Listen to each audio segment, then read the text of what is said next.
Hello bachcho, let's see question. We have an isolated conducting spherical shell of radius 10 centimeters. Some positive charge is given to it so that the resulting electric field is maximum intensity of this. The same amount of negative charge is given to the another isolated conducting spherical shell of radius 20. Now the first shell is placed inside the second shell so that the both the concentric has shown the figure. मतलब बच्चों मान लो छोटे पे charge Q था तो बड़े पे charge कितना हो गया minus Q.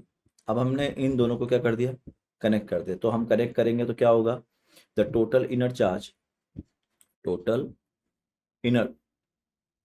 will transfer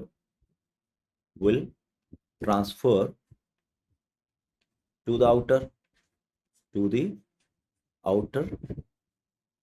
such that potential difference between two becomes zero.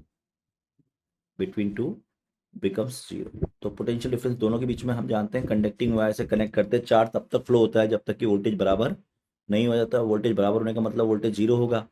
अब वोल्टेज दोनों के बीच का जीरो कब होगा जब टोटल चार्ज बाहर ट्रांसफर हो जाएगा. यानी कि अब जो सिचुएशन बनेगी वो ये बनेगी कि बाहर जो चार्ज होगा जब आपने इसको कनेक्ट किया उस पर चार्ज कितना जीरो. इसका मतलब सिस्टम खत्म हो गया. Some part of energy stored nothing will happen गलत. सम पार्ट ऑफ एनर्जी गलत पूरी एनर्जी लॉस हो जाएगी. Charge on both the spheres will be positive galat.